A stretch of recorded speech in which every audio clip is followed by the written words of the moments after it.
যেই রুমে attached bathroom আছে সেই রুমে নামাজ পড়ার ক্ষেত্রে এই ভুলগুলি কখনো করা যাবে না। যদি করেন তাহলে আপনার নামাজ, রোজা, কোরআন তেলাওয়াত কোনো কিছুই আল্লাহর দরবারে কবুল হবে না। এই জন্য প্রিয় ভাইয়ের আমার, যেহেতু আমরা শহরে বাস করি, শহরে বাস করার ক্ষেত্রে আমাদের প্রায় রুমে অ্যাটাচড বাথরুম থাকে, ডাইনিং রুমের পাশে অ্যাটাচড বাথরুম থাকে এবং আমাদের ইউজ করা রুমের ক্ষেত্রেও অ্যাটাচড বাথরুম থাকে। সেক্ষেত্রে আপনাকে খেয়াল রাখতে হবে। এই বিষয়গুলো যদি আপনি খেয়াল না রাখেন তাহলে আপনার নামাজ, রোজা কোনো কিছুই আল্লাহর দরবারে কবুল হবে না। তার মধ্য থেকে প্রথম নাম্বার যে বিষয়টা আমাদেরকে 100% অবশ্যই আমাদেরকে খেয়াল রাখতে হবে, সেই বিষয় হচ্ছে আমরা যখন উজু করব, বাথরুমের মধ্যে, ওয়াশরুমের মধ্যে আমরা যখন উজু করব, তখন যে ভুলটা আমরা সাধারণত করে থাকি, রুম থেকে বের হই খালি পায়ে যদি আপনি রুম থেকে বের হন আর আপনার বাচ্চা কাচ্চারা যদি ফ্লোরে প্রস্রাব পায়খানা করে থাকে, সেখানে সাধারণত নাপাক লেগে থাকে, সেই নাপাকগুলি আমরা মুছে ফেলি না। সেক্ষেত্রে আপনি যখন ভিজা পা নিয়ে ফ্লোরে হাঁটতে থাকবেন, তখন আপনার ফ্লোর থেকে নাপাক পানি পায়ে লেগে যাবে। সেই পা নিয়ে যদি আপনি নামাজের মুসল্লায় দাঁড়ান,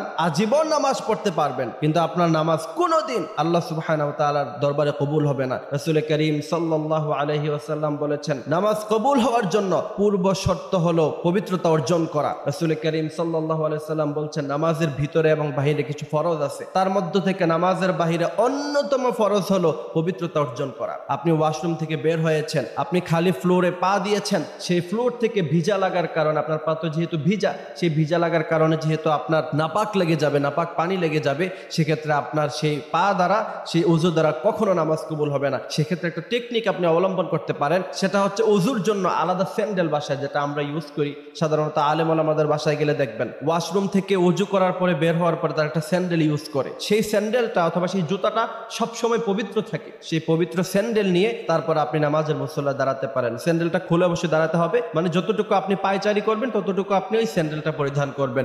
সেক্ষেত্রে আপনার নামাজে কোনো সমস্যা হবে না। রাসূল করিম সাল্লাল্লাহু আলাইহি ওয়াসাল্লাম বলেছেন, যার পবিত্রতা নাই তার নামাজ নাই, তার কোরআন তেলাওয়াত নাই। যে ব্যক্তি ফরজ গোসল জানে না, পবিত্রতা অর্জন করতে জানে না, তার কিসের নামাজ, কিসের কোরআন তেলাওয়াত, কোনো কিছুই আল্লাহর দরবারে কবুল হবে না।